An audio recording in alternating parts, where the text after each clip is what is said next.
Hi guys, so my name is Paris and I'm in your social welfare class, and for our timeline assignment I chose marriage and the nuclear family and kind of how it's changed over time. So I have the 5 main points that we're going to talk about today and a couple pictures to go along with each of them. That way you guys can kind of get an idea also with the pictures of what it kind of looked like. So first we're going to start off with the definition. So the actual definition of the nuclear family was officially put into the Merriam-Webster dictionary in 1947. This actually said a family group that consists of only a father, a mother, and a couple of children. So they could have one child, they could have multiple children, but they needed to have children in the nuclear family sense. So in most states at this time, there's an ideal family that you wanted to have. It was kind of like the American dream that people talk about, that you have the big house, the picket fence, the porch, the swing, the dog, all of that. And you kind of had this perfect family, the dad who went off to go to work, the mom who stayed home and helped the kids with schoolwork, the kids who went to school and helped mom, stuff like that. So that was the ideal family to have. So I think that this really put a harsh idea that families couldn't be different than this, that they couldn't have someone who looked different, that adoption wasn't even a thing really at this time. So I definitely think that the definition needed to be changed, and luckily it did in the future. So next we're going to talk about adoption, like I mentioned. So in 1851, the first modern adoption law was actually passed through the whole United States. It was originally started in Massachusetts and made its way throughout the states. So this really helped children who were wards of the states and working at that time get out into an actual family. But this also helped families who couldn't have their own biological children. So there's many reasons that people cannot have biological children, but this really helped them to know that they could have a family. It may cost money, but they still could have the option to have one. They may have to work harder, but eventually they will get their own family. But I really do think that this had a good and a bad side to it. So obviously the good side was that people who could not have their own children finally had a family. They could have one child, they could have multiple, it's up to them. But I think that it had a really harsh after effect on the children that didn't get picked, the children that aged out of the system, that had to work until they were 18 and then work after that. They didn't have the ideal children's life. They didn't get to go to parties with their family. They didn't have Thanksgiving, or they didn't have Christmas, stuff like that. When you're a ward of the state, at this time especially, you would work. So I feel like the people who didn't get picked to go into a family, it could hurt them mentally and emotionally on that kind of level. But overall, it is a good thing that people were able to be adopted. That way they could get these kids out of the system. They didn't have to stay in the system their whole life, that there was an option for them.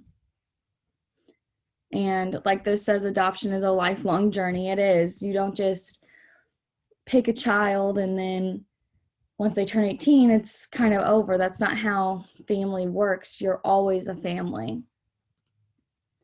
So the next point I have is what I call on the war front. So World War I was the first, I'm going to say the first actual time that women got into the workforce. It was the first cause to push them into being into the workforce. So when the soldiers went off to war, a lot of women went into the factories to help them because there weren't people to make the weapons, there weren't people to make the bullets, stuff like that.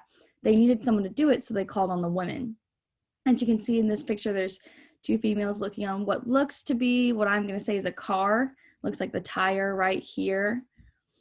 So, I mean, it was the driving force to get women out of the house, out of their gender roles, out of their marriage roles, which was staying home, cooking and cleaning, helping the children with their homework while the father or the male of the household went out to go to work. And I think the statistic is that 60 to 70% of the women who went into the workforce stayed in the workforce after this started. This also happened again, kind of pushed it a second time in World War II when that happened, because women had to go back into the workforce if they had left it. So they needed someone to help out in these areas. So what I have right here is love has no color. So interracial marriage was not legalized in the United States completely. There were some states that had legalized it, the more, I'm going to say, progressive states, but it wasn't legalized in all 50 states. So in 1967, interracial marriage became fully legalized in all 50 states. So this kind of made the idea that those who didn't look like each other, still their love was valid, their family was valid, no matter what.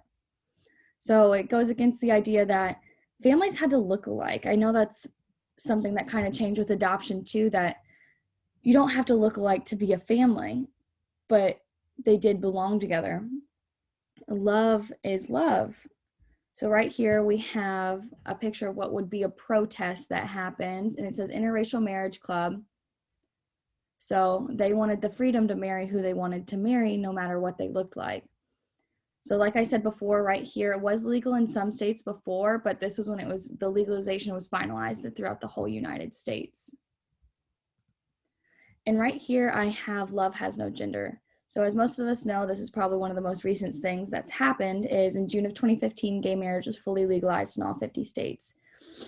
So there was originally a Definition of Marriage Act, DOMA, which protected the definition that was originally put in the Webster Dictionary and the definition that the government used to define marriage.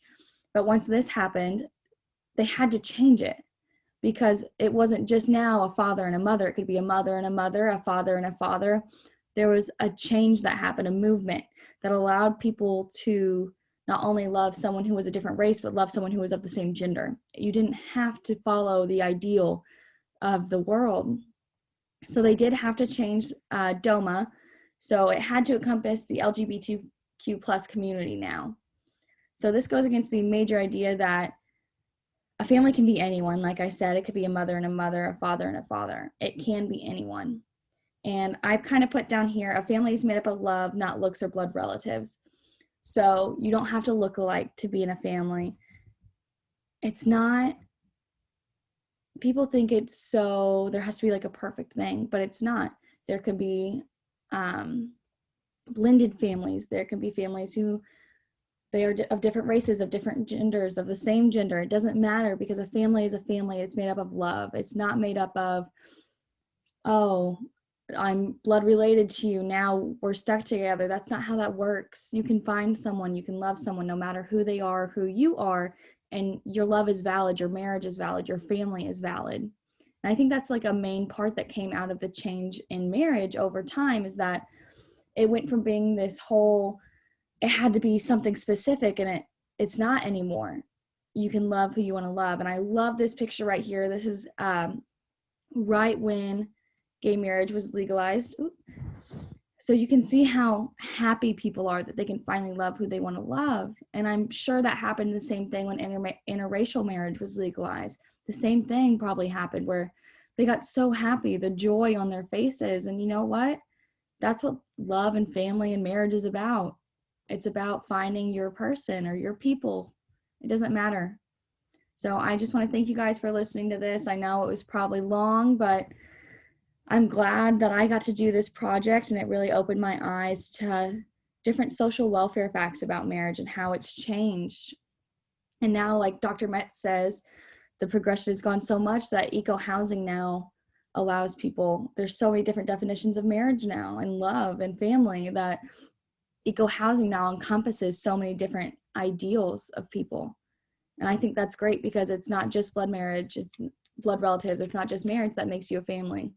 You choose your family, and you have your family. And I think that's just a great idea of what's going on in the world and the change that's happening. So thank you guys for watching, and I hope you learned something out of this.